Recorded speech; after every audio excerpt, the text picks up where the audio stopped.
Sua força interior, ao redor do mundo com Joseph Murphy, Joseph Murphy Ph.D. Tradução de A.B. Pinheiro de Lemos, editora Nova Era, selo da editora Bestseller Limitada. 20ª edição ISBN 85, 7701, 032, 5. Título original: Within Yoast Power, copyright 1977 by Joseph Murphy. Sumário. Capítulo 1: Sua força interior, ao redor do mundo com Joseph Murphy. Capítulo 2: Pare de culpar seus pais. Capítulo 3: Será que as constelações o governam? Capítulo 4: O que é a verdade? Capítulo 5: A verdadeira arte de meditar e do relaxamento. Capítulo 6: O significado das verdades seculares. Capítulo 7: A paz neste mundo em mutação. Capítulo 8: O verdadeiro significado de você é o que come. Capítulo 9: O significado bíblico da mulher estranha. Capítulo 10: Os poderes espirituais que você pode aplicar. Capítulo 11: A resposta está dentro de você. Capítulo 12: Uma meditação sobre o Salmo 23. Capítulo 13: Qual é o seu problema? Capítulo 14: A casa mal assombrada e a mente mal assombrada. Capítulo 15: Tomando conhecimento da linguagem da Bíblia. Capítulo 16: Muitas respostas para muitas perguntas. Capítulo 17: Verdades que você deve saber. Capítulo 1: Sua força interior, ao redor do mundo com Joseph Murphy. Fiz uma viagem de 50 dias ao redor do mundo, em outubro de 1976, com excursões fascinantes por diversos lugares, visitando a Grécia, Turquia, Egito, Jordânia, Israel, Índia, Nepal, Tailândia, Singapura, Hong Kong, Japão e Havaí. Conheci muitas pessoas interessantes, visitei diversos santuários, ouvi preleções sobre várias crenças religiosas, curas milagrosas em santuários, técnicas de preces usadas e a maneira singular como muitos abordam a presença do poder invisível.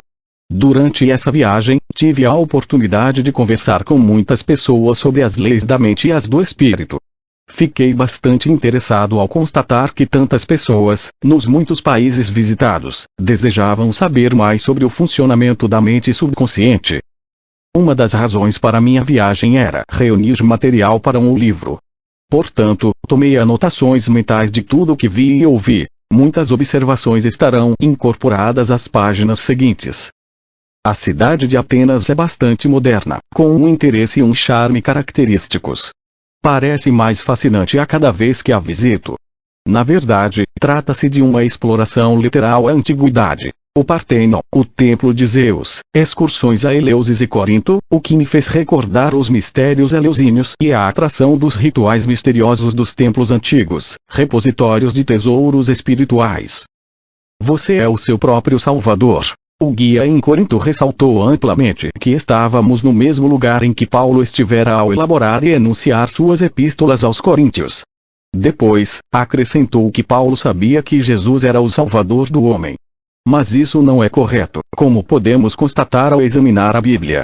Paulo disse: Cristo, a glória esperada está em vocês, centímetros 1 e 27. E se Cristo não ressuscitou, é vã a nossa pregação, 1:15 e 14. Desperte, você que está dormindo. Levante-se dentre os mortos, e Cristo o iluminará. F5:14. O que a Bíblia está querendo dizer com tais palavras? A interpretação literal da Bíblia tem contribuído para levar muitas pessoas inteligentes à descrença. Devemos compreender que as Escrituras abundam em simbolismos. Muitas frases e capítulos da Bíblia demonstram a total impossibilidade de serem interpretados literalmente. E se admite que alguma parte é figurada, alegórica e mística, então muitas outras também podem ser. Os homens que escreveram a Bíblia, a maioria dos quais é anônima, disseram para si mesmos: sabemos o que desejamos transmitir, mas como explicar às pessoas? Assim, decidiram falar de problemas, dificuldades, guerras, antagonismos, doenças etc., explicando depois como superá-los. A esperança de glória. Não se trata de um estado virtuoso, de entoar hinos, ir à igreja, seguir as regras e preceitos de uma organização religiosa etc. Significa a prática da presença de Deus que está dentro de você. Significa expressar luz, amor, verdade e beleza agora, ser feliz e viver na alegre expectativa do melhor. Quando você emite boa vibração e seus relacionamentos familiares e sociais são positivos, isso é também a glória, o brilho e o raio de Deus. Cristo significa a presença de Deus em você. A palavra Cristo, como se sabe, não é um nome próprio. Trata-se de um título. É uma palavra grega que significa ungido ou consagrado. Corresponde à palavra hebraica Messias e à palavra Buda. O Cristo em você significa a presença divina em você, a verdade espiritual sobre você. Jesus é o nome de um homem. As palavras Jesus e Josué são sinônimas. A última significa Deus é a solução. Deus é salvação de todos os seus problemas. Ver Cristo significa ver, perceber espiritualmente, a paz onde há discórdia, o amor onde há ódio, a alegria onde há tristeza, integridade, perfeição e beleza onde há doença. Esse exercício mental e espiritual é frequentemente chamado de prática da presença de Deus. E quando eu for levantado da terra, atrairei todos os homens a mim. Job 12:32. Isso significa que à medida que você eleva seu ideal, por meio da prece e da meditação, ao ponto de aceitação, a manifestação irá aparecer. Em outras palavras, você irá experimentar a alegria do atendimento da prece. O contato com a presença divina. Quando você faz uma prece e se segue uma sensação de paz, serenidade e confiança, isso significa que entrou mentalmente em contato com seu ego superior, Deus em você, o Eu Sou, e começou a conhecer-se um pouco melhor. O Cristo em você é o Eu Sou, o Espírito Vivo Todo-Poderoso, o princípio vital. Descartes disse, Contigo ergo sum, o que significa, eu penso, logo eu sou. A capacidade do espírito é pensar, permitindo a você optar, comparar, avaliar e decidir. Você é dotado de vontade, capacidade de opção e de iniciativa. A única força imaterial de que tem consciência é o seu pensamento. Descartes racionalizou que as evidências objetivas não são absolutamente verdadeiras, citando como exemplo as ilusões de ótica e outros fenômenos ilusórios. A única coisa certa no universo é que Deus é Deus. Quando você diz eu sou, está anunciando a presença de Deus dentro de você. Deus em ação em você. Quando você é bom e generoso, quando eleva os outros em seus pensamentos e sentimentos, quando diz algo bom e estimulante, está manifestando o eu sou em você. Você é uma individualização do Espírito Infinito e está aqui para expressar mais e mais a sua divindade. Nós nos elevamos dos mortos quando renunciamos a velhas crenças, superstições e falsas crenças e despertamos para a presença de Deus interior. Visita a Istambul. Havia 21 pessoas em nosso grupo de viagem. Todas eram de crenças religiosas diferentes. Estávamos realmente numa cidade exótica, que tem um pé na Europa e o outro na Ásia. Vale a pena visitar a famosa Mesquita Azul, a Mesquita de Solimão, o Magnífico, o Museu de Santa Sofia e o Hipódromo. Os turcos são provavelmente os mais fervorosos dos muçulmanos. Sexta-feira é o dia santificado do Islã e os negócios são suspensos, até certo ponto. Nas mesquitas, os sacerdotes leem preces e fazem sermões. Havia muitas pessoas reunidas nas mesquitas que visitamos, mas o silêncio era tão profundo que parecia não haver lá dentro um único fiel. A doutrina essencial é a absoluta unidade e supremacia de Deus. Alá é Deus e Maomé é o seu profeta. Uma pergunta sensata e a resposta. Conversando com um homem na mesquita, ele perguntou por que insistimos que devemos aceitar Jesus como nosso Salvador. Ele citou em seguida o que um missionário dissera na escola cristã que cursara quando era menino. Pois Deus amou de tal forma o mundo que entregou o seu Filho único, para que todo que crê não morra, mas tenha a vida eterna. João 13:16. Dei a seguinte explicação. Alguns pregadores infelizmente encaram a Bíblia literalmente, esquecendo as verdades seculares. Tais como: pois a letra mata, e o Espírito é que dá a vida. 2 Cor 3:6. Na terra, não chamem a ninguém pai, pois um só é o pai de vocês, aquele que está no céu. Mt 23:9.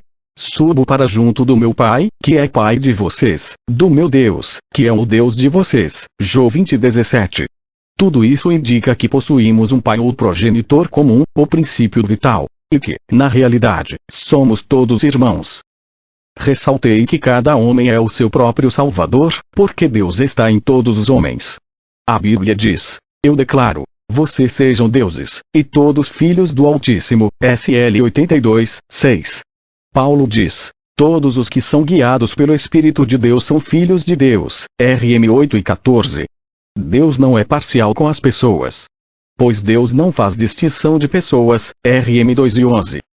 A Bíblia é essencialmente um compêndio psicológico e espiritual e não deve ser assumida literalmente pelas incontáveis legiões que estudam o significado dos símbolos, parábolas, fábulas, mitos, criptogramas e números mencionados ao longo do volume. Reconheci que muitos clérigos falam sobre a salvação da alma na vida posterior. Mas amanhã, a próxima semana, o ano que vem, tudo isso já é vida posterior. O princípio vital em cada um de nós está constantemente projetando na tela do espaço os resultados de nossos pensamentos e imagens habituais. O homem não pode perder sua alma, que é eterna e indestrutível, assim como Deus não pode perder a si próprio. Não existe alma perdida. Um homem pode estar perdido para a harmonia, saúde e paz, de um ponto de vista psicológico, mas sempre pode unir-se com o Espírito Infinito dentro dele e novamente merecer, sentir e experimentar o que julgava ter perdido. O homem quer ser salvo da doença, dor, miséria, carência e do sofrimento, aqui e agora. Este é o problema imediato e essencial, não apenas na Turquia, mas em todas as outras partes do mundo. O futuro do homem é seu pensamento presente convertido em experiências e condições em sua vida. Você não vai encontrar a salvação ou solução para o seu problema com o homem ou outra personalidade, quer seja Jesus, Maomé, Buda ou Lao Tse. Não procure qualquer outro homem para salvá-lo. Se está perdido na selva, não há outro homem que possa salvá-lo. Mas se recorrer à inteligência infinita dentro de você, a resposta virá e será conduzido à liberdade e à segurança. Deus entregou o seu Filho, o que significa sua expressão, seu poder, seus atributos, alojando-os no subconsciente de cada homem. É por isso que Paulo diz: convido a reavivar o dom de Deus que há em você. 2 Tim 1, 6. Vocês não sabem que são templos de Deus e que o Espírito de Deus habita em vocês. 1 Cor 13 16. Deus imaginou a si próprio para ser homem e Deus tornou-se o que ele imaginou ser. Cada homem é uma manifestação ou a imagem projetada do infinito. Todos os poderes de Deus existem em cada homem. O poder de criar imagens é a primeira faculdade do homem. O poder de criar imagens é a primeira faculdade do homem. Tudo que o homem imagina e sente ser, converte-se em realidade pela simples razão de que tudo que é gravado na mente subconsciente é expressado e se torna manifesto como forma, função, experiência e acontecimento. Meu novo conhecido falou da verdade dessa última declaração. Disse que fora doente em criança, tendo nascido na miséria e crescido na depressão, passando fome muitas vezes. Um membro de sua mesquita dissera-lhe que se imaginasse na universidade e que toda noite contemplasse o seu diploma na parede, como se lá já estivesse. Se assim fizesse, Alá faria com que o sonho se convertesse em realidade. Ele passará a praticar essa técnica todas as noites. Um dia, na praia, salvaram uma garota de morrer afogada. O pai dela, que era embaixador, ficara tão profundamente grato que o mandara estudar na Inglaterra, pagando todas as despesas. Ele está agora levando a vida eterna mencionada na Bíblia.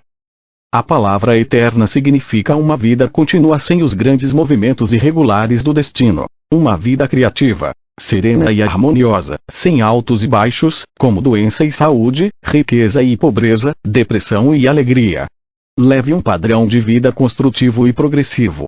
É realmente esse o significado da passagem bíblica, que muitas vezes se perde em complexidades teológicas e se torna um absurdo para a mente racional.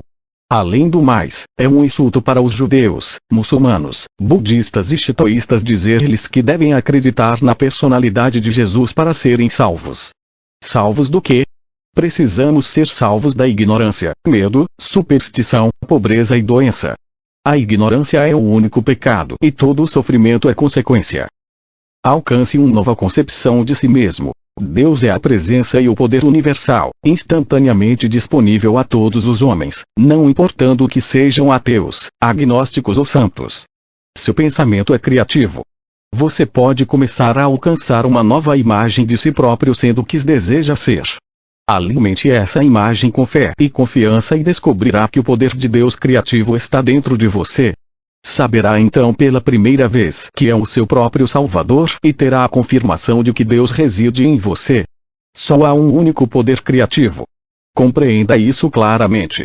Pense muito a respeito, até que se torne uma convicção interior além de qualquer argumento, contestação ou dialética, uma convicção na qual se apoia mentalmente, em paz e harmonia.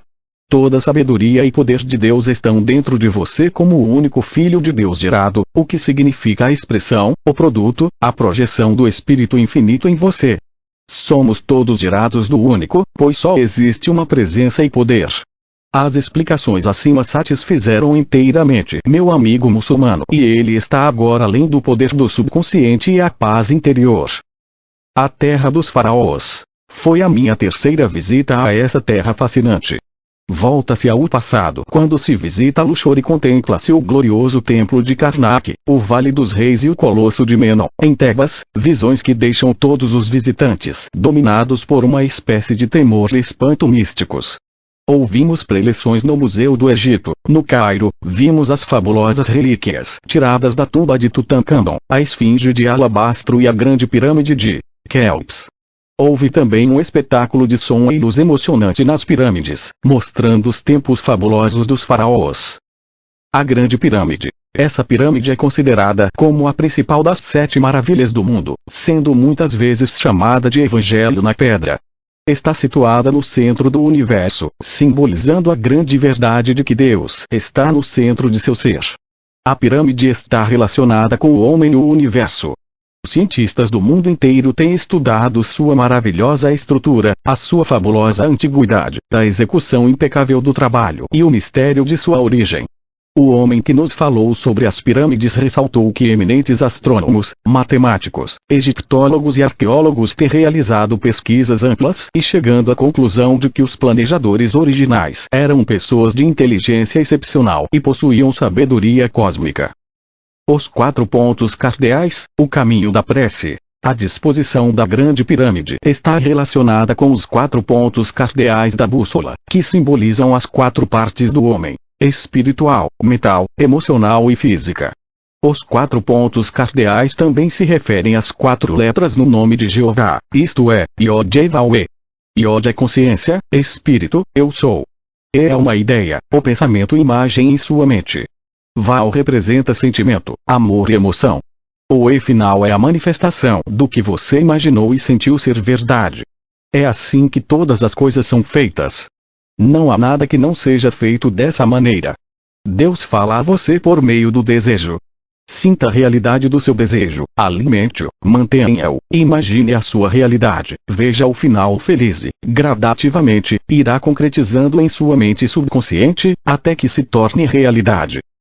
Seu diâmetro determina seu futuro. A Grande Pirâmide, que é também uma história do homem, apresenta o relacionamento do diâmetro com a circunferência, perímetro, do círculo, que é expresso em valores numéricos.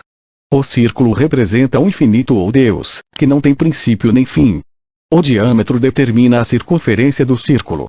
O diâmetro é o seu conceito, a sua avaliação ou impressão de si mesmo, determinando o círculo de seus relacionamentos, sua posição social, política, financeira e profissional em seu mundo. Você sempre pode ampliar o diâmetro e construir uma autoimagem mais ampla, assim ampliando o seu potencial interior, permitindo-lhe servir à humanidade mais amplamente e prosperar em todos os sentidos. Ela traçou um diâmetro maior. Conversando com uma musicista aposentada, ela me contou que estava se sentindo entediada com aquela vida sem nada para fazer. Um dia, sentou-se calmamente e afirmou: Deus amplia meus talentos de uma forma maravilhosa, e mais pessoas são abençoadas com o que tenho a oferecer. Professores, sacerdotes e estudantes universitários passaram a procurá-la em busca de aulas particulares. Ela precisa agora rejeitar alguns dos que a procuram, pois não dispõe de tempo para atender a todos. Descobriu o elan da vida, a alegria de dar os seus talentos e liberar o esplendor interior aprisionado.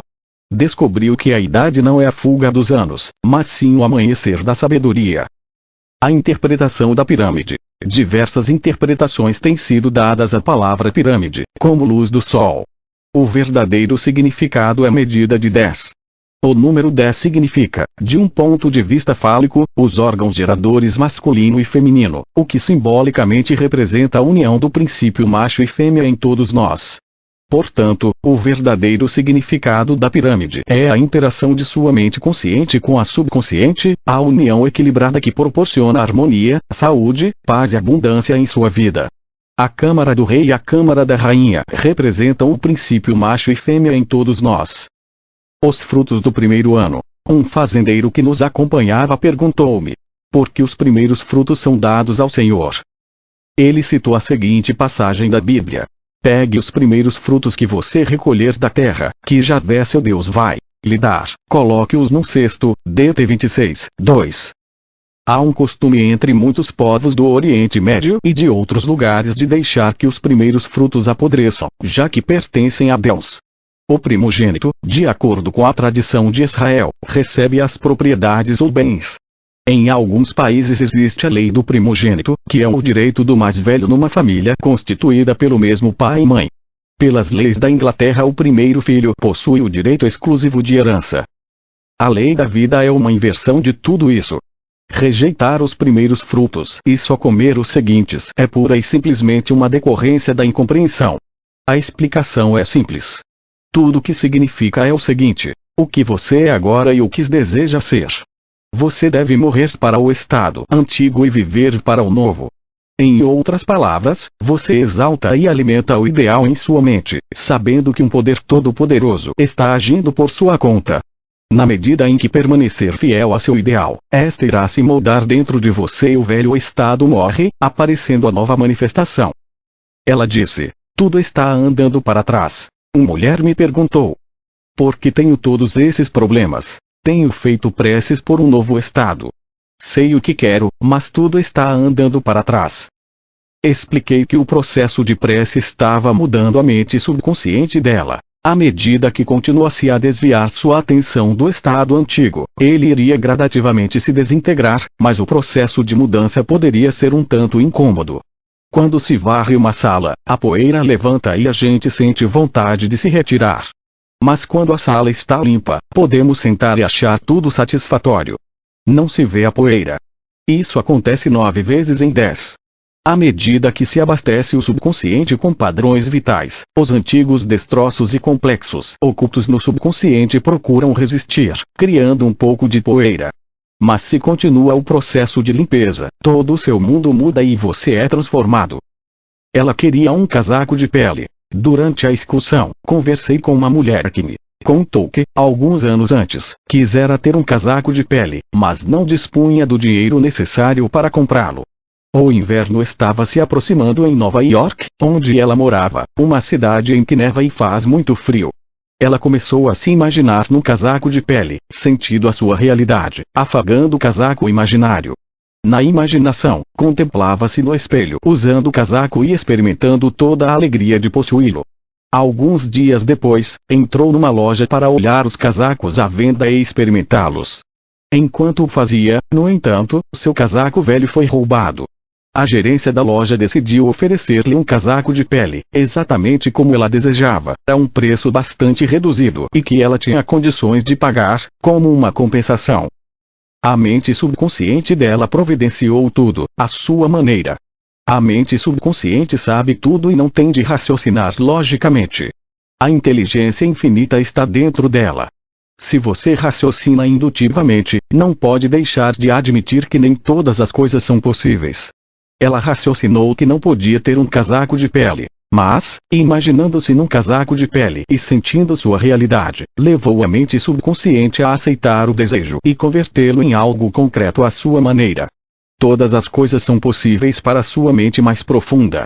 Não resta a menor dúvida de que a referida mulher conseguiu o que desejava pela imaginação constante, impregnando a mente subconsciente, que reagiu de acordo com a imagem na mente dela. O homem tem a capacidade de opção. Você pode optar por ser bem-sucedido, feliz, alegre e livre. O papel não lhe está reservado.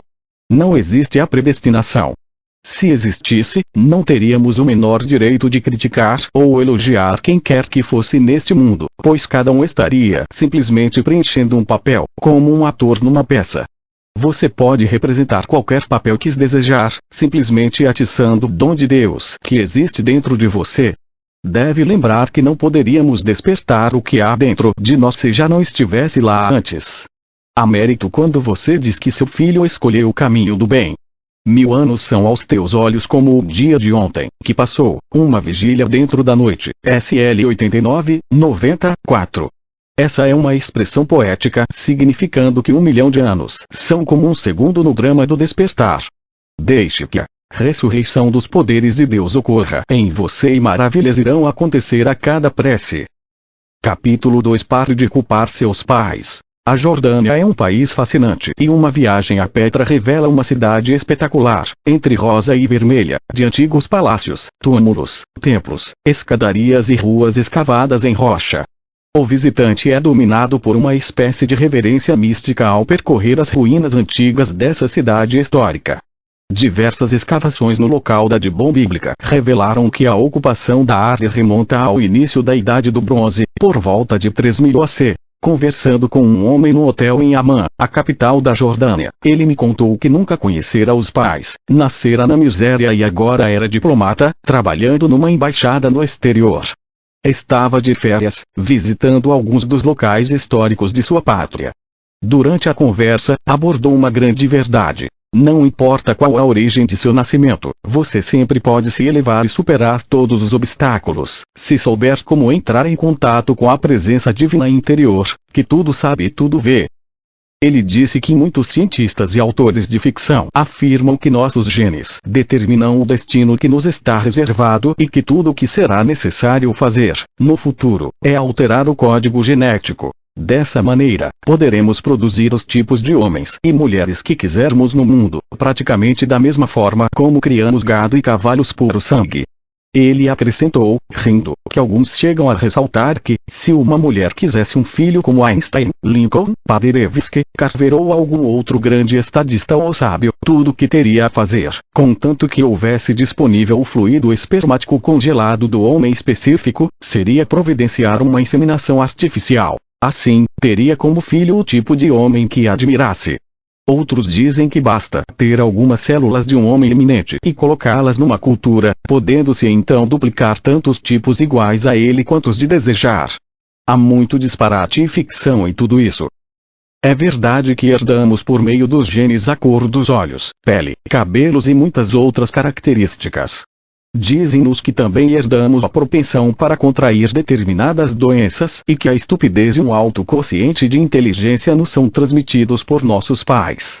Está na hora de perguntarmos a nós mesmos, no entanto, o que herdamos da presença infinita e do poder de Deus dentro de nós. Na verdade, somos templos do Deus vivo e estamos aqui para revelar todos os poderes, atributos e qualidades de Deus que existem dentro de nós. Pense da seguinte forma: você foi um menino que teve um pai que foi um menino que teve um pai. Continue a retroceder. Para onde isso leva? De volta à célula primordial, à fonte divina, ao Pai de todos. Todas as religiões dizem nosso Pai. Todos temos um progenitor comum, o princípio vital. Os genes de Abraão, Moisés, Jesus, Elias, Maomé, etc. estão todos dentro de nós. Assim como estão também os genes de Gengis Khan, Sócrates, Platão e Aristóteles.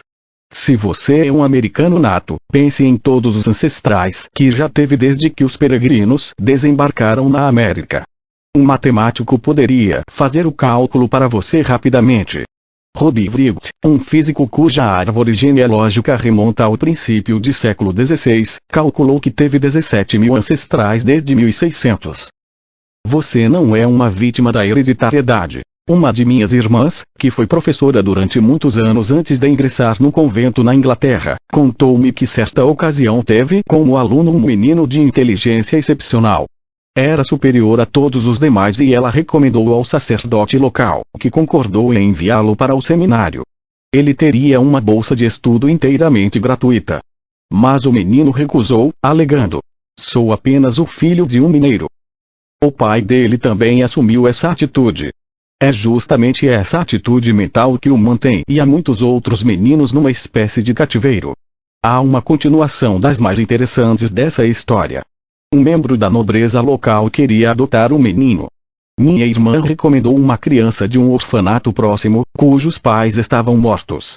Esse homem e sua esposa adotaram o menino imediatamente, indiferentes ao fato de que os ancestrais dele eram mineiros há várias gerações. O menino recebeu instrução particular de uma governanta e posteriormente foi estudar num dos principais colégios ingleses. Cresceu de acordo com os padrões vigentes na época, ligando-se apenas a meninos e meninas ricos. Seguiu todos os costumes, tradições e sistemas de casta que prevaleceram em sua criação e no meio em que cresceu. Numa de suas visitas, procurou minha irmã para convidá-la à sua festa de aniversário. Mas ressalvou que não poderia convidar o estudante que iria levá-la à festa, porque este era filho de um mineiro. Pode-se perceber toda a cena. Um órfão, filho de um mineiro, condicionado, educado e preparado para se ter em alta conta, julgando por isso que outro filho de mineiro era inferior.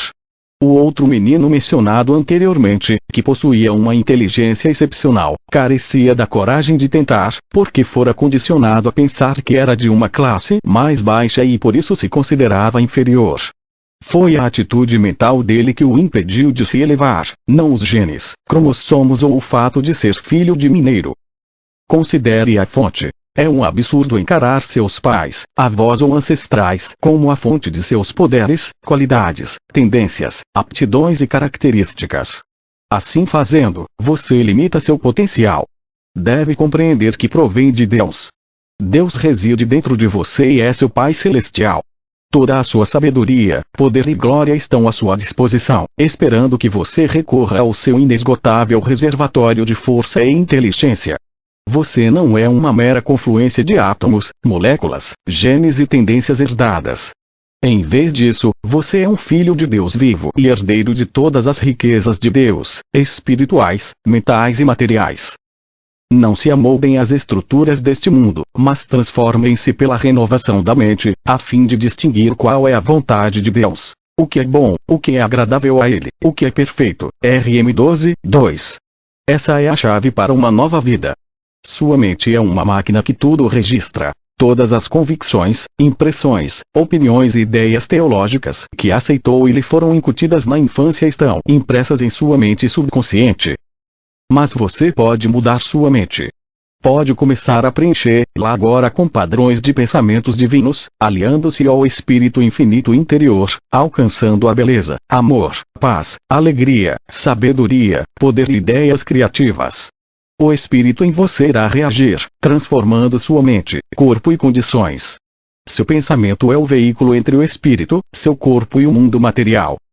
A nova geração de homens e mulheres. Grandes homens e mulheres não surgirão na América porque seus ancestrais aqui chegaram no Mayflovers ou por causa de sua hereditariedade, nem graças aos que pensam que podem produzir uma raça melhor de pessoas da mesma forma como se criam cavalos.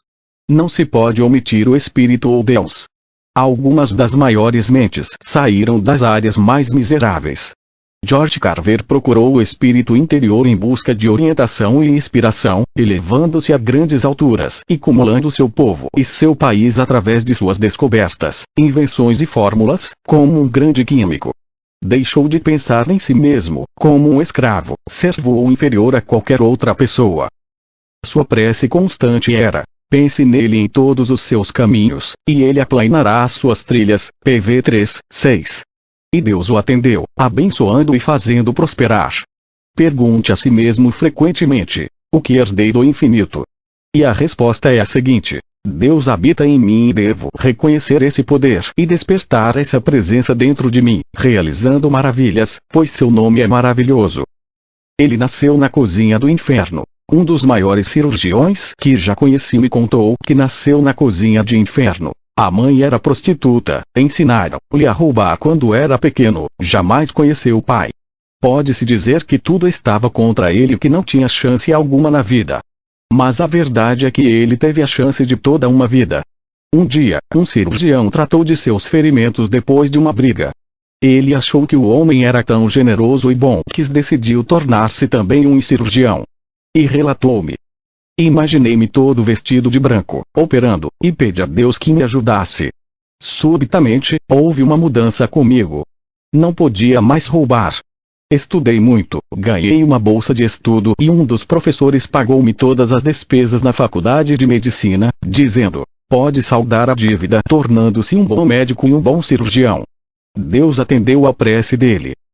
Revelando sua divindade, podemos produzir mudanças na estrutura celular do cacto, milho, arroz e frutos, como os cientistas estão fazendo diariamente. Entretanto, para produzir um homem ou mulher mais semelhante a Deus, não se depende do corpo ou da estrutura do cérebro. Depende-se inteiramente de avivar o invisível, os poderes intangíveis de Deus dentro de cada um. Não se podem misturar numa massa qualidades como honestidade, integridade, justiça, alegria, coragem, fé, confiança, inspiração, amor e boa vontade. Não se podem incorporar sonhos, visões e iluminação em alguma mistura e dizer: agora teremos um novo homem. Caráter é destino. A fim de se elevar, o homem precisará de paz. A paz interior lhe permitirá estar em paz com o mundo. Ele precisará de amor e boa vontade para superar a ira, provações e atribulações do mundo. Ele precisará de amor e boa vontade para superar a ira, provações e atribulações do mundo. Precisará de coragem, fé e confiança nas leis criativas de sua mente, levando-o a servir ao resto da humanidade de forma mais maravilhosa e promovendo a paz neste mundo em transformação. Paz, harmonia, alegria, amor, sabedoria e compreensão emanam de Deus. Não se podem acrescentar a um homem ou mulher, pois sempre lá estiveram, esperando apenas um momento de serem liberados pelo indivíduo. Por esse motivo, o convidado a reavivar o dom de Deus que está em você, 2 Tim 1:6. Quem são seus filhos? Gibran, o poeta místico, ressalta: seus filhos nascem através de você, mas não por você.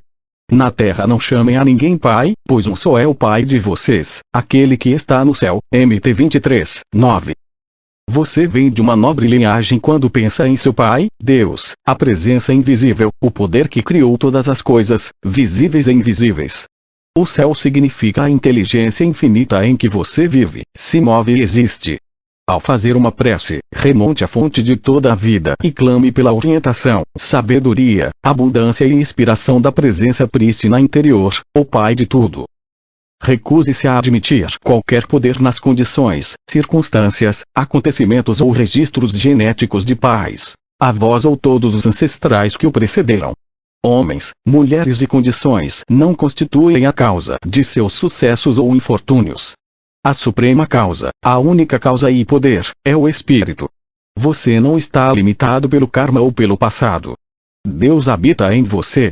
Regozije-se e fique contente, desenvolvendo-se em sabedoria, verdade e beleza. Deixe Deus se elevar em você. Lincoln fracassou muitas vezes em sua carreira política, mas persistiu, tendo fé e confiança num poder supremo para conduzi-lo e orientá-lo. Não perdeu tempo a se preocupar com suas supostas desvantagens. Andava até 60 quilômetros para ouvir uma aula. Os pais eram analfabetos e extremamente pobres. Mas Lincoln teve uma visão e, através do poder de Deus, acabou realizando-a. Beethoven era surdo, mas ouvia a música com o ouvido interior. Leonardo da Vinci nasceu na pobreza, era filho de uma jovem camponesa e de um conquistador local. Edison foi expulso de uma escola porque o professor disse que ele era atrasado demais, mas mesmo assim decidiu iluminar o mundo. Einstein foi rejeitado por diversas escolas, porque era considerado pouco inteligente para ser admitido. Não obstante, seguiu em frente e alcançou as culminâncias em matemática e física, revelando um mundo de lei e ordem divinas. Newton era filho de um camponês muito pobre, que morreu antes de ele nascer. Newton recorreu à fonte de toda a sabedoria e deu-nos a lei da ação e reação, esclarecendo as mentes dos homens com suas deduções e descobertas astronômicas. Compreenda que esses gêmeos provêm das famílias mais pobres. Newton, apesar de cego, deu-nos paraíso perdido. A imaginação divina era o olho espiritual de Newton, que lhe permitiu promover as coisas de Deus, assim aniquilando as barreiras de tempo, espaço e matéria e promovendo as verdades da presença invisível dentro de todos nós. Lembre-se como Chico, o limpador de esgotos parisienses, imaginou e viveu no estado mental paradisíaco chamado sétimo céu, muito embora jamais tivesse visto a luz do dia. Ter nascido num palácio, ser filho de um rei ou descendente de uma família nobre não significa necessariamente que teremos outro Milton, Shakespeare, Phidias ou Beethoven. Os homens realizam grandes coisas quando se tornam conscientes da ascendência divina. E quando nos momentos serenos de meditação e fantasias divinas tornam-se conscientes do fato de que as coisas invisíveis dele, desde os princípios dos tempos, são claramente visíveis. A fé é sua consciência interior. Sua atitude mental representa sua fé. Tudo lhe acontecerá de acordo com sua fé na inteligência criativa dentro de você. Tome consciência da orientação e bondade do infinito operando em você, através de você e ao seu redor. Elimine os álibis e desculpas. Há alguns anos, li o arrazoado de um advogado suplicando que desculpassem os perversos atos criminosos de seu cliente, declarando que o homem provinha de uma família miserável, de um ambiente horrível, que o pai fora um bêbado e a mãe levara uma existência de prazeres. Mas o sábio juiz declarou-lhe: não me venha com essa história. O irmão desse homem, criado nas mesmas circunstâncias, é um dos mais eminentes juristas deste estado. A borboleta provém do casulo e desenvolve asas, permitindo-lhe voar, revelar sua beleza e glória. Da mesma forma, você pode sair dos grilhões que o limitam e elevar-se com as asas da fé e da imaginação, revelando assim a sua própria glória. A ascendência divina e a ascendência humana. É verdade que você herdou de seus pais tendências genéticas que determinam a cor de sua pele e olhos, assim como a sua constituição física. Seu temperamento e disposição são afetados pelo ambiente mental e emocional do lar. Cada criança é submetida ao condicionamento, doutrinação, disposições, sentimentos e convicções dos pais. Contudo, quando a criança cresce e toma consciência da presença divina interior, pode se elevar e superar qualquer desvantagem. Subitamente, descobre a sua fonte divina. Ao começar a contemplar as verdades eternas, eleva-se acima do ambiente e influência dos pais e do lugar em que foi criada, superando tanto os problemas passados como os presentes. Nosso condicionamento e educação. Podemos ter sido vítimas de falsos ensinamentos, de falsas crenças teológicas a respeito de Deus, da vida e do universo. Mas podemos mudar as convicções negativas, adquirindo o hábito de pensar construtiva, harmoniosa e pacificamente. Nosso subconsciente é a sede do hábito, mas devemos ter consciência de que todos os hábitos podem ser alterados. Os medos, superstições, tabus e censuras mentais e emocionais foram-nos indubitavelmente incutidos na juventude. Durante a excursão que fiz à Índia, Nepal, Tailândia e outros países, ouvi muitas pessoas com cursos superiores dizendo: posso voltar em outra vida como um tigre, leão, cachorro ou qualquer outro animal se não me comportar devidamente nesta. Diziam que sua situação presente na vida estava baseada no karma e que estavam colhendo o que haviam semeado numa vida anterior. Acreditavam que estavam sendo punidas por erros passados. Para muitos, o karma era uma lei cruel que lhes impunha punição, uma espécie de olho por olho, dente por dente. Tudo isso está muito longe da verdade. Independentemente do passado de um homem, se procurado da maneira correta, o amor divino dissolve tudo que lhe seja diverso. Deus é o agora eterno. Karma significa a lei da ação e reação. No princípio mental não há tempo nem espaço. Qualquer homem pode transformar sua vida agora entregando-se a uma transfusão de amor, luz e verdade divinos. Ele elimina as consequências de erros passados através da limpeza da mente subconsciente. Quando poluímos ou imprimimos falsas convicções em nossa mente subconsciente, sofremos as consequências. Mas podemos eliminá-las por meio da prece científica, que é a prática da presença de Deus. Os crimes, erros, equívocos e ofensas atrozes do homem podem ser apagados da mente subconsciente, libertando a pessoa dos resultados ou da punição decorrentes das impressões deixadas no subconsciente. A prece superficial ou o ingresso em alguma igreja não serão suficientes. Nada que seja superficial será o bastante, mas um desejo intenso e uma fome e sede do indivíduo por um novo nascimento em Deus, que alterem fundamentalmente seu caráter, aliados a uma saturação constante da mente com as verdades eternas, poderão eliminar a punição ou reação do subconsciente. A ação é da mente consciente, enquanto a reação é da mente subconsciente. O karma não é uma sentença temível a se superar ou que tem de ser expiada. A ideia de karma vem do Oriente, mas em todos os escritos sagrados, inclusive no Bhagavad Gita, vai-se verificar que, quando se volta ao centro divino e se contemplam as verdades de Deus, está encerrado o estado antigo e há o nascimento do novo. Toda a adversidade é redentora e reparadora pela prática da presença de Deus. Uma atitude alterada muda tudo. Os mortos o dominam. Será que os pensamentos, convicções e opiniões de pessoas mortas, que há muito deixaram esta dimensão da vida, estão dominando? Pensamentos mortos representam pensamentos mesquinhos, baseados na ignorância, medo e superstição. Você vai descobrir que milhões de pessoas no mundo inteiro ainda são dominadas e impelidas por tendências e emoções, como medo e ressentimento, ganância, hostilidade e autocondenação, derivadas de gerações que passaram há muito para a próxima dimensão da vida. Lembre-se de que tudo o que aprendeu e adquiriu na infância, muito embora possa imitar os hábitos de seus pais e avós, pode ser mudado por meio da prece científica. É mais do que racional admitir que a inteligência infinita que o criou, a partir de uma célula, também pode curá-lo. A inteligência infinita fez todos os seus órgãos e controla todos os processos vitais de seu corpo. Sua mente é a mente de Deus, havendo apenas uma única mente comum a todos os indivíduos.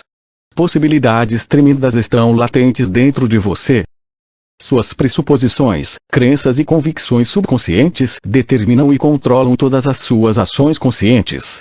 Em outras palavras, você é a crença expressa. Tome uma decisão agora, chegue à conclusão de que não mais ficará sujeito a falsos padrões de pensamento que lhe foram incutidos quando era jovem. O Espírito ou Deus em você é a única presença, poder, causa e substância. Junte-se a seu Pai Celestial e transforme sua vida. Espírito e matéria. A ciência moderna sabe que espírito e matéria são interconversíveis e intermutáveis. A matéria é simplesmente espírito em velocidade moderada que adquire visibilidade. É um erro dizer que você está condicionado pelo meio ambiente, sua casa, emprego, negócio, ou lugar em que vive, pois isso é puramente sugestivo. Mas se o aceitar, continuará a repetir os mesmos velhos padrões de seus antepassados e talvez leve a mesma vida, baseada em credos, dogmas e tradições. Os fatores externos não são criativos. O poder criativo está dentro de você. Um cientista não encara uma coisa criada como causa, é um efeito. Conhecendo a localização do poder criativo e da causa primeira, você não irá mais atribuir a qualquer pessoa, lugar ou situação o poder de criação ou geração. Seu próprio pensamento é o único poder criativo de que está consciente. Torne-se um canal para o divino. Todos os poderes do infinito estão latentes e lhe são inerentes. Uma prece maravilhosa que se pode praticar é a seguinte: Deus é, e sua sagrada presença flui através de mim como beleza, harmonia, amor, alegria, sabedoria, compreensão, orientação divina e abundância. Sei que é tão fácil para Deus promover todas essas coisas quanto uma folha de relva e dou graças que assim seja. Repita essas verdades 3 ou 4 vezes, à noite e pela manhã, certificando-se de não negar posteriormente o que está afirmando. Vai descobrir que é realmente um filho do infinito e uma criança da eternidade. Todos os poderes do infinito começam a passar através de você, o que é chamado na Bíblia o Cristo em você, a esperança de glória. Procure sempre a sua herança espiritual e nunca de seus pais ou ancestrais humanos. Você possui todo o poder sobre sua própria vida e os meios e capacidade de transformar seu mundo. Pare de culpar seus pais. Quando crianças, todos nós fomos impressionáveis, maleáveis e sujeitos às convicções, pensamentos e condicionamentos dos nossos pais. Não possuíamos a compreensão espiritual ou raciocínio para rejeitar todos os pensamentos e medos negativos que nos foram incutidos. Como adulto, você é responsável pela maneira como pensa, sente, acredita e age. É o único pensador em seu mundo. Você e somente você é totalmente responsável pela maneira como age e reage. É o que pensa durante o dia inteiro. Como pensa e sente, assim você é e assim se torna. O que quer que lhe tenha sido incutido por teólogos, pais, tios, tias ou professores pode ser desaprendido. As crenças e conceitos tradicionais que adquiriu quando jovem ou o simples fato de imitar os atos supersticiosos do avô quando tinha 8 anos de idade podem ser mudados e corrigidos agora, neste exato momento. Preencha sua mente com as verdades de Deus e estará expulsando dela tudo o que lhe seja diverso. Você é um rei. É chegado o momento de você reivindicar sua realeza, pois é um rei sobre todo o território de suas concepções. Lembre-se de uma coisa. Você pode penetrar nas selvas de qualquer país, encontrar e adotar um menino que seja primitivo e analfabeto, ensinar-lhe a sabedoria de Deus e fazê-lo praticar os pensamentos certos, os sentimentos certos e as ações certas, ao mesmo tempo em que lhe diz que é filho de um rei e herdeiro de um trono. O menino irá acreditar. Irá representar o papel de um príncipe. Desenvolverá uma postura real e um nobre comportamento. Gradativamente, irá se tomar um rei sobre seus pensamentos, palavras, feitos, ações e reações, assumindo a soberania sobre sua própria vida. Isso acontece porque o Rei Todo-Poderoso está dentro dele. Se não fosse assim, não poderia acontecer. Você é um filho do Deus vivo. Reivindique a sua herança agora. A voz interior dirá a uma pessoa assim: você é o meu filho, eu hoje o gerei. HB 1:5. Capítulo 3. Será que as constelações o governam? As ideias para este capítulo ocorreram ao autor quando realizamos um interessante passeio de carro através da Jordânia até Israel, atravessando a ponte Alembi e o Rio Jordão. Fizemos uma excursão pelos santuários religiosos famosos, tão populares na Bíblia. Visita a Belém é fascinante, assim como contemplar no caminho as maravilhosas colinas e vales da Judéia. O mosteiro de Elias e o túmulo de Raquel possuem profundos significados. O Monte das Oliveiras representa um alto estado de percepção quando contemplamos as coisas divinas. O Jardim de Getsemane, de um ponto de vista esotérico, representa a sua própria mente quando, em profunda meditação sobre a presença divina, destila o óleo da alegria e experimenta um momento que perdura eternamente. O Muro das Lamentações lembra a todos nós que devemos esquecer as coisas que estão para trás e procurar o prêmio da sabedoria, verdade, beleza e alegria agora.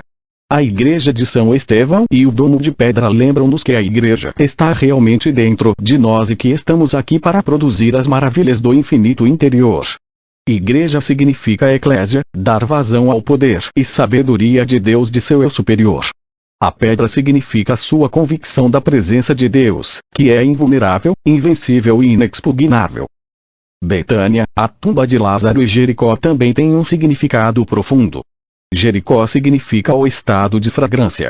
Quando experimenta uma resposta à sua prece, não pode suprimir a alegria que se eleva em você, assim como não se pode suprimir o perfume de uma rosa. A tumba de Lázaro representa qualquer estado morto, assim como doença, frustração e ideais ou desejos mortos que não foram ressuscitados. Quando desperta para os seus poderes divinos, você se encontra com o infinito e ressuscita o desejo latente em seu interior. Tudo que pede e sente ser verdade será ressuscitado pela mente subconsciente e projetado na tela do espaço. O Mar Morto também possui seu lado simbólico. Nada vive ali. Tem uma estrada, mas não tem saída. É por isso que está morto. O que serve para nos ensinar que devemos dar generosa e alegremente os nossos talentos, faculdades e habilidades.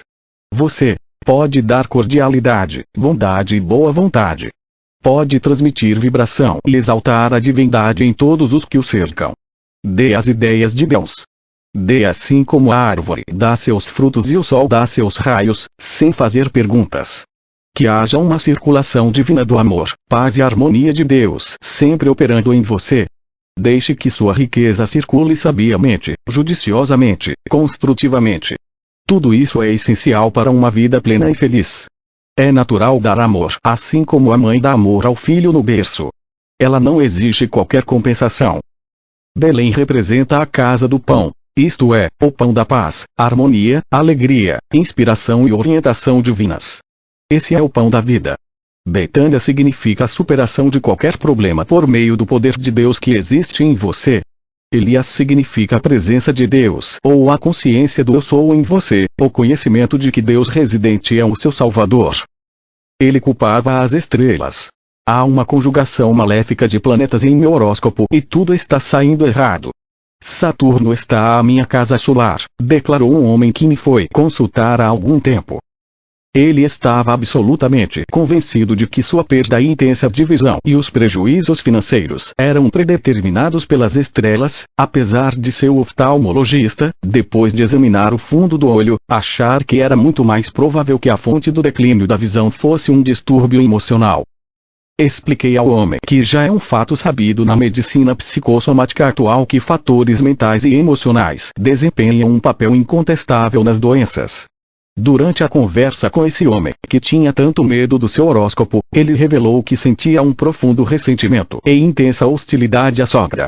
Disse que na verdade detestava o simples fato de vê-la. Expliquei que sua mente subconsciente estava assumindo literalmente o que sentia e escolhera os olhos como bode expiatório. Além disso, a inveja pelo sucesso financeiro de um colega acarretara o seu próprio empobrecimento, porque na realidade estava dizendo a si mesmo: ele pode alcançar o sucesso e conquistar a riqueza, enquanto eu não posso. Ou seja, estava colocando o outro num pedestal e rebaixando a si mesmo. Na verdade, estava se roubando e atraindo mais carência, miséria e limitações para si mesmo. A compreensão do que estava fazendo a si próprio tornou-se a cura. Pediu à sogra que se mudasse e ela atendeu. O ressentimento e hostilidade desapareceram ao afirmar livremente, com amor. Irradio amor e boa vontade e gostaria que todos tivessem as bênçãos da vida, inclusive minha sogra. Vejo a presença de Deus operando nela, através dela e ao seu redor. Transformou essa prece num hábito e a visão não demorou a voltar ao normal. O oftalmologista informou que recuperara inteiramente a visão. Na verdade, ele estava determinando a própria cegueira, já que a mente subconsciente não tinha alternativa senão obedecer às diretrizes da mente consciente. Começou a fazer uma prece pelo sucesso e prosperidade do colega e logo voltou a prosperar novamente, para seu próprio espanto. Descobriu que, rezando pelo sucesso e prosperidade do homem de quem tinha inveja, estava também rezando por si mesmo. Essa nova atitude mental dissolveu toda a inveja, que é filha do medo. E tudo isso aconteceu apesar dos presságios negativos dos mapas astrais. O único poder, Shakespeare disse, não é as estrelas mas sim a nós mesmos que estamos subordinados. O único poder está em sua consciência, o Eu Sou, a sua percepção, o Espírito vivo ou Deus dentro de você.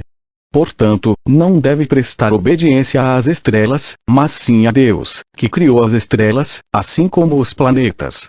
Devemos dar poder ao Criador, não à coisa criada. A Bíblia declara continuamente que devemos deixar de idolatrar falsos deuses. Não tenha outros deuses diante de mim. Ex 23. Eu sou Javé, esse é meu nome.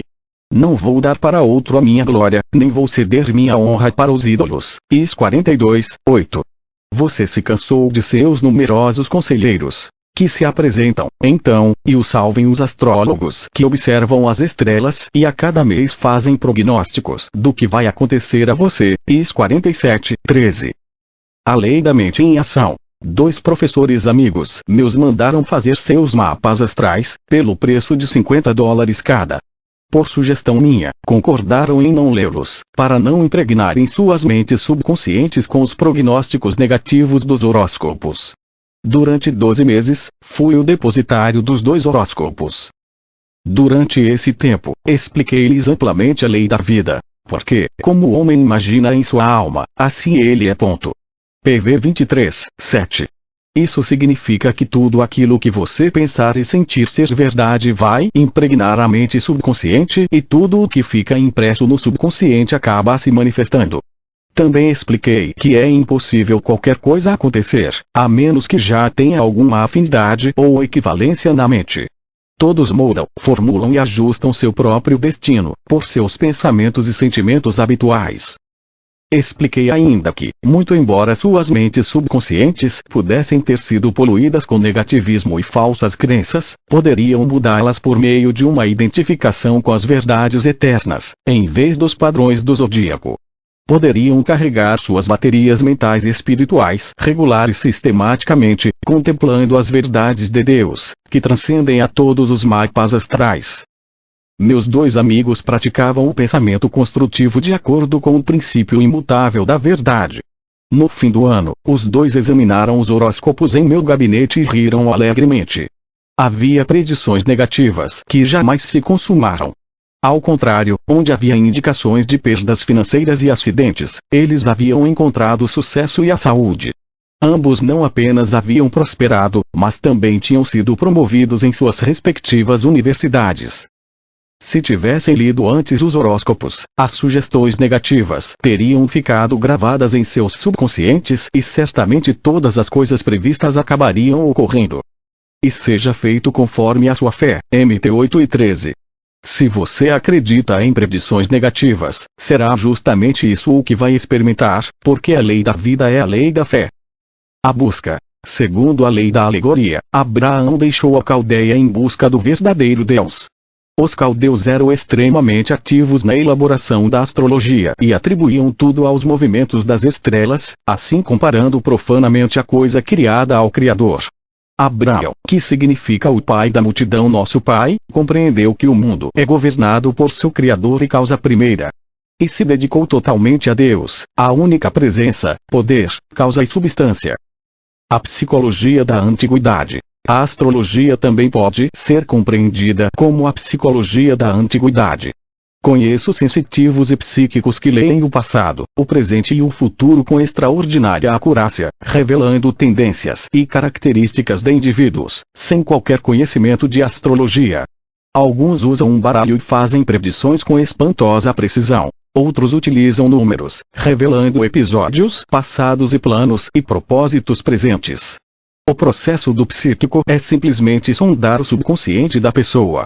O sensitivo ou psíquico entra em contato com seu subconsciente. Na verdade, você já lhe contou tudo, antes mesmo que ele diga alguma coisa. E mesmo que haja alguma validade nas predições astrológicas, não é porque você nasceu em 5 de agosto ou 4 de julho que possui determinadas características. Na verdade, é uma decorrência das crenças coletivas inconscientes da raça ou da mentalização em massa naquele período específico do ano. O falecido Carl Jung disse: na medida em que existem deduções astrológicas realmente corretas, elas não são resultantes de efeitos das constelações, mas sim do nosso hipotético caráter, tempo. Em outras palavras, tudo que nasce ou é feito num determinado instante do tempo possui as qualidades desse instante. Isso é semelhante à operação do I Ching chinês, em cuja apresentação Jung ressaltava que tudo o que acontece num determinado momento possui inevitavelmente a qualidade peculiar desse momento. Ao longo dos tempos, a mente da raça tem conferido poder às constelações e signos, acreditando que exercem uma influência sobre nós. Em outras palavras, toda a ideia da influência dos signos sob os quais nascemos está baseada na ideia ou convicção coletiva no subconsciente. Todos nós somos parte da mente coletiva e somos afetados pelas crenças do inconsciente coletivo, a menos que libertemos nossas mentes por meio da prece científica, que é a contemplação das verdades de Deus do ponto de vista mais elevado. A lei é a seguinte: somos tudo aquilo que pensamos. Uma crença da mente coletiva nos Estados Unidos. No subconsciente de 200 milhões de pessoas nos Estados Unidos, por exemplo, está a superstição ou crença da mente coletiva de que um presidente vai morrer ou encontrar um fim prematuro a cada 20 anos. Contudo, isso não precisa necessariamente acontecer. Se o ocupante da Casa Branca saturou sua mente com o significado profundo do Salmo 91, vai ficar completamente imunizado, tão impregnado de Deus, que nada lhe poderá acontecer.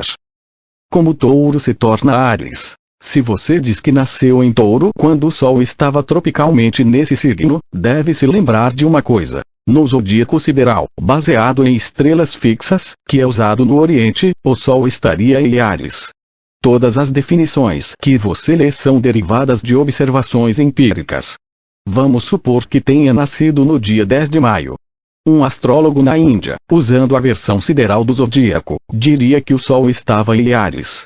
Consequentemente, a descrição das tendências e características seria diferente da que teria se alguém o classificasse como nascido em Touro.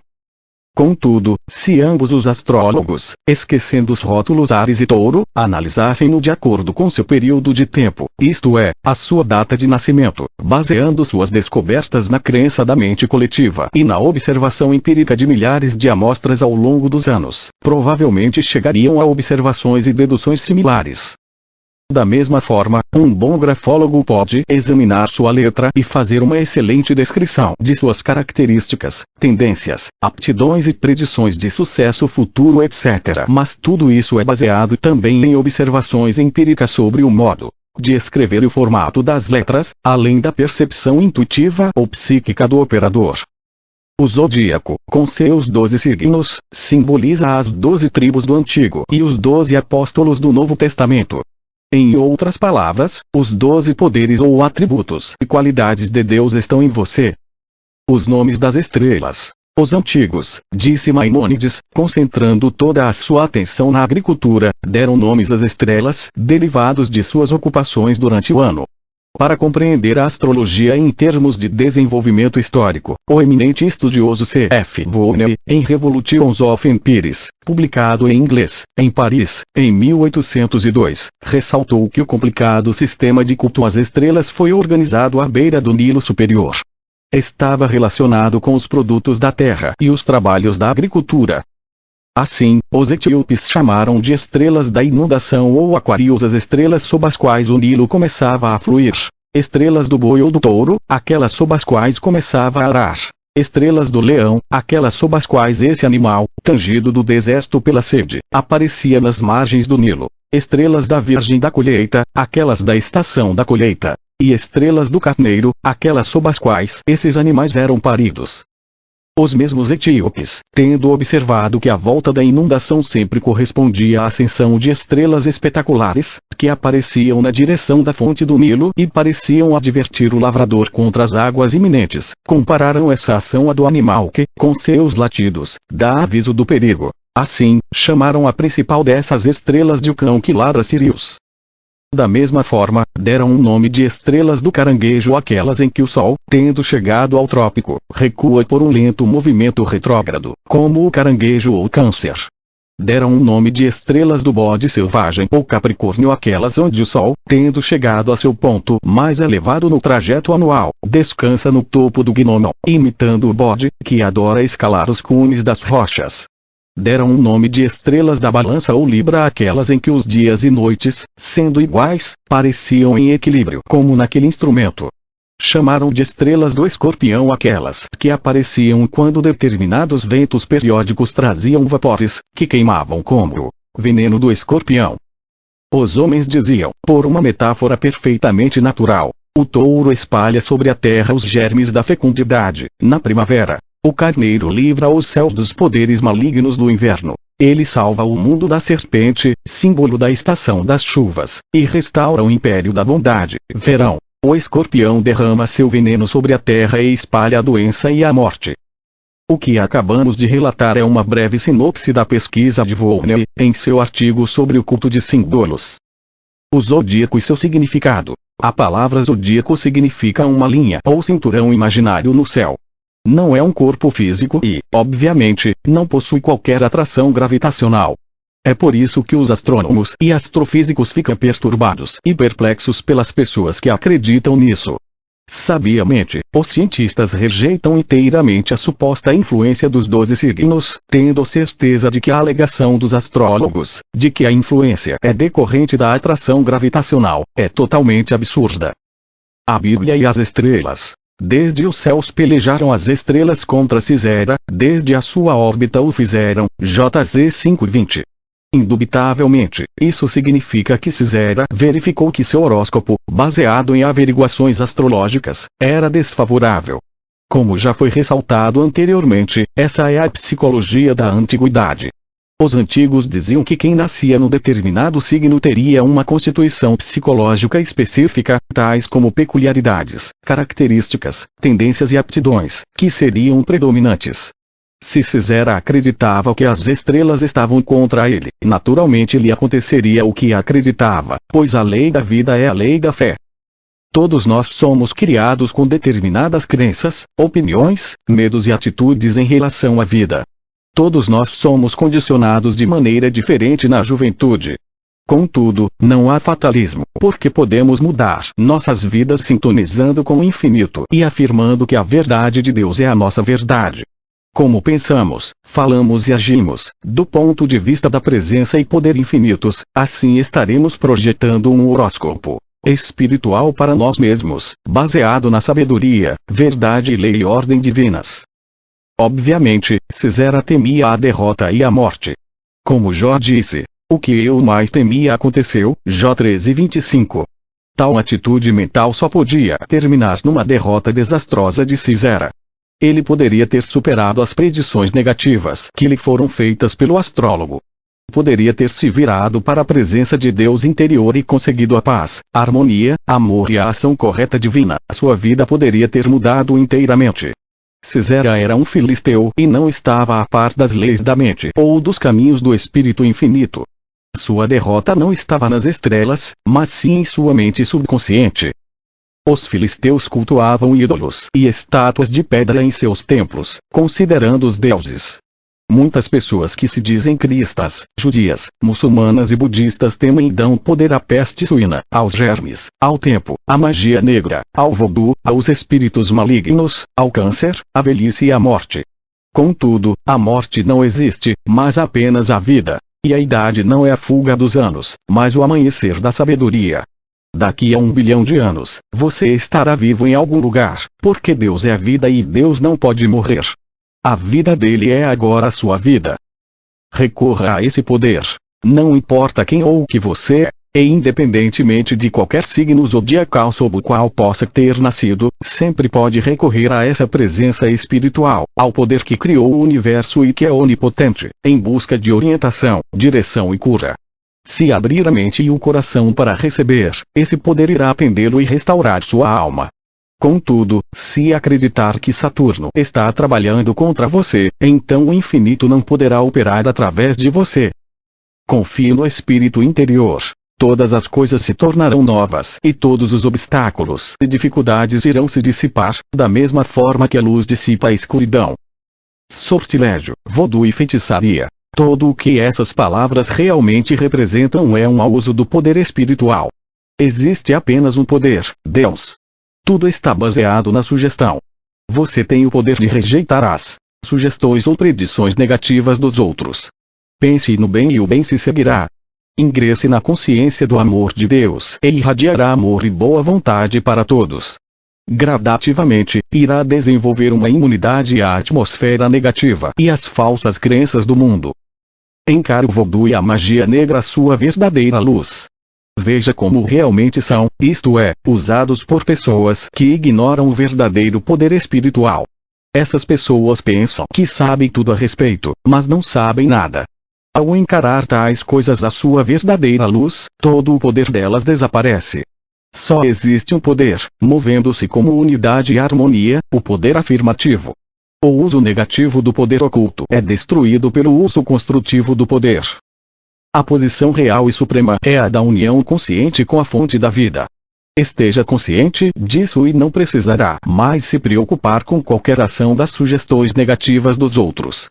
Lembre-se da reciprocidade entre você mesmo e o poder infinito. O poder da sugestão é um poder oculto, mas o poder que cria todas as coisas é o poder oculto, que é a fonte de todas as coisas. O falecido juiz Thomas Trovard declara, em O Poder Oculto: se alguém nos é tão hostil e tão lamentavelmente ignorante da verdade espiritual a ponto de procurar exercer o poder da sugestão maldosa contra nós, só posso ter compaixão. Nada vai conseguir, porque estará disparando grãos de ervilhas, soprados por um tubo, contra um encouraçado. É exatamente a isso que equivale. Para ele, no entanto, equivale a algo mais. Pois é uma verdade dizer que as maldições sempre voltam para se acomodar no lugar de onde vieram. Uma grande verdade. Não há presságio contra Jacó, nem magia contra Israel. No tempo certo dirão a Jacó e a Israel o que Deus realiza. NM 23 e 23. Jacó é o homem despertado para a verdade da presença divina dentro dele. Israel representa um homem que crê e conhece a soberania do único Espírito e a predominância do seu pensamento. Mas entre os filhos de Israel, desde os homens até os animais, não se ouvirá nem o latido de um cão. Êxodo 11:7. Nossos primeiros relógios. Um navegador aéreo disse-me em Israel que as estrelas foram nossos primeiros relógios, o que é certo. Ele verifica as estrelas não só para determinar o curso, mas também o tempo. Os observatórios navais e o observatório de Greenwich, na Inglaterra, utilizam as estrelas e o Sol para determinar a hora exata. As estrelas governam nosso mundo até determinado ponto, mas não em qualquer sentido astrológico. No planetário, os astrônomos podem levá-lo de volta a milhares de anos no passado porque conhecem a lei dos movimentos das estrelas, que é sempre matematicamente acurada e com uma precisão perfeita. Semeando e colhendo. Nos tempos antigos, os homens determinavam as épocas para o plantio e a colheita pelas posições das estrelas. Quando Áries aparecia no determinado lugar, o equinócio da primavera estava próximo. As estrelas são governadas por uma precisão matemática tão ritmada e sublime, que eram idolatradas nos tempos antigos. Quando Libra aparecia em determinado ponto na atmosfera celestial, era o equinócio do outono. Era o momento da colheita e as árvores despojavam-se de suas folhas. Ciclos da vida. Há os ciclos da infância, adolescência, juventude, maturidade e velhice. Há os ciclos anuais, os ciclos diários, os semanais, mensais e horários. Os ciclos da vida mental estão baseados em suas ideias, crenças, opiniões e convicções, que revolvem na consciência e afloram de acordo com sua natureza. O sol no céu era um símbolo de Deus para os antigos. Encaravam suas funções como divinas em relação à terra. Sabiam que o sol não era Deus, mas os lembrava da verdadeira luz invisível interior. As estrelas de Deus representam as estrelas da verdade dentro de você. Simbolizam o conhecimento, a percepção, a sabedoria e as ideias criativas que iluminam o céu da mente, dando paz, harmonia, alegria, abundância e segurança. Assim, é uma tolice cultuar as estrelas ou os planetas, que são apenas massas de combinações moleculares, deslocando-se pelo espaço. Em vez disso, por que não cultuar e se dedicar totalmente à inteligência infinita onde você vive, se move e existe? Capítulo 4 O que é a verdade? Em Nova Delhi, exploramos tanto a parte nova como a antiga da cidade, visitando o túmulo de Gandhi, a mesquita de Jama, o Forte Vermelho, a Praça do Luar e muitos outros lugares fascinantes e interessantes, de importância religiosa e histórica. Vale a pena visitar Jaipur e o famoso Palácio da Cidade, que agora abriga um museu contendo manuscritos raros. Tivemos a rara oportunidade de visitar o Taj Mahal numa noite de lua cheia.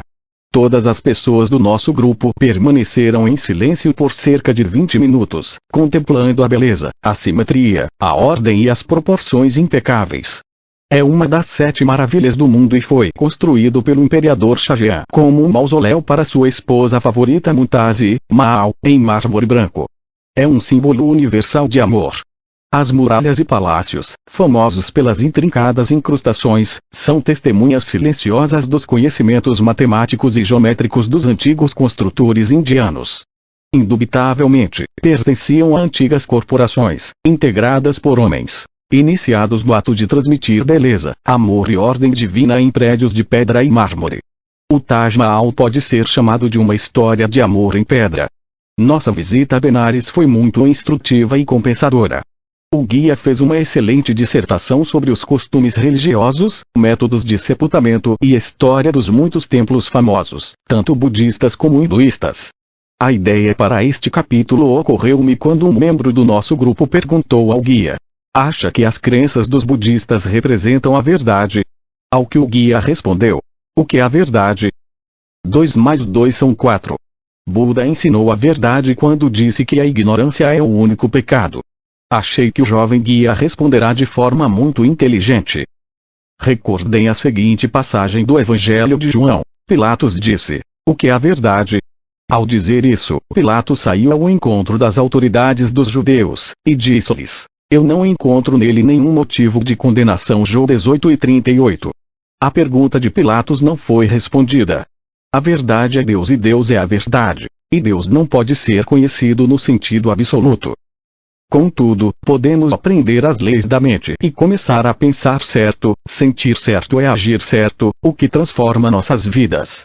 Os antigos diziam: a verdade é aprendida no silêncio, a verdade é transmitida no silêncio, pois Deus habita no silêncio. Uma mulher em nosso grupo disse que o cristianismo era a verdade. Outros achavam que o budismo era a verdade e um dos nossos amigos hindus acreditava que o Gita continha toda a verdade. Se um homem diz que o catolicismo é a verdade, imediatamente é desafiado por um batista ou qualquer outro. Vamos supor que uma porção de pessoas, alegando ser cientistas cristãos, unitários, cientistas divinos, cientistas religiosos, católicos, unitários, cientistas divinos, cientistas religiosos, católicos, protestantes, budistas etc., afirmem que possuem a verdade, seria parecido com a fábula dos cegos descrevendo o elefante. Só existe uma única verdade, uma lei, uma vida, um poder, uma substância, um Deus, o Pai de todos, o princípio vital, do qual provém todas as coisas. Por isso é que Jesus ficou em silêncio quando lhe fizeram a pergunta. A verdade é a presença silenciosa, ou eu sou ou Deus em todos nós. A Bíblia diz: eu sou o caminho, a verdade e a vida. João 14:6. Eu sou significa a existência, vida, consciência, Deus, o Espírito infinito dentro de você, sem rosto, forma e figura. Se você alega que o budismo é a verdade, poder ter um argumento. Mas sempre que aplica um rótulo, não tem a verdade. O velho ditado que se perdeu na névoa dos tempos é bastante apropriado. Quando se lhe dá um nome, não se pode encontrá-lo. Quando se o encontra, não se pode dar-lhe um nome. É o desconhecido dentro de você, sem rosto, forma ou figura, sem tempo, sem formato definido, sem idade. Como se pode aplicar-lhe um rótulo? Como podemos, por exemplo, rotular paz, amor, harmonia, alegria, boa vontade, inspiração, orientação, beleza, riso, honestidade, integridade ou justiça? Não se pode certamente considerar tais qualidades e atributos como católicos, protestantes, judeus ou hinduístas. Assim como não se pode também rotular os princípios da química, física, astronomia, matemática etc. Todos são cósmicos e universais, estão disponíveis a todos os homens. Deus não faz acepção de pessoas. De fato, estou compreendendo que Deus não faz diferença entre as pessoas. At 10:34. Você está no mundo de opostos. Se está chovendo, o dia é nublado e você vai fazer uma viagem, pode comentar: o dia está horrível. O fazendeiro cuja terra está sofrendo com a seca diz: é um dia maravilhoso. Ele abençoa e se regozija com a chuva. Os fatos da vida não são iguais para todas as pessoas. Qualquer coisa que você possa dizer a respeito de religião ou política tem seu oposto e um argumento contrário. Em compensação, Emerson discorre sobre esse assunto, dizendo: encontramos em toda a natureza a polaridade ou ação e reação, na escuridão e luz, no calor e frio, no fluxo e refluxo das águas, no macho e fêmea, na inspiração e expiração de plantas e animais, na sístole e diástole do coração, na gravidade centrífuga e centrípeta, na ondulação de fluidos e do som, na eletricidade, galvanismo e afinidade química. Induza o magnetismo numa extremidade da agulha. O magnetismo oposto ocorre na outra extremidade. Se o sul atrai, o norte repele. Para esvaziar aqui, você tem de condensar ali. Um dualismo inevitável divide a natureza, de tal forma que cada coisa é uma metade sugere outra para torná-la inteira, como espírito, matéria, homem, mulher, diferente, igual, subjetivo, objetivo, dentro, fora, superior, inferior. Movimento, repouso, sim, não. O falecido juiz Thomas Trovard, autor de muitos livros sobre ciência mental, disse que se uma coisa é verdadeira, há um meio pelo qual é. Um homem pode dizer, por exemplo: morangos me dão urticária. Contudo, milhões de pessoas comem morangos e não ficam com urticária. Ao contrário, chegam a considerar o morango como um alimento universal. O homem que é alérgico a morangos impôs-se essa lei de tal forma que é verdadeira para ele. Mas não é uma verdade cósmica ou universal. Se fosse, qualquer pessoa que comesse morangos iria sofrer algum distúrbio. Cada uma das duas declarações opostas é verdadeira, à sua maneira. O homem está manifestando seu relacionamento pessoal com morangos.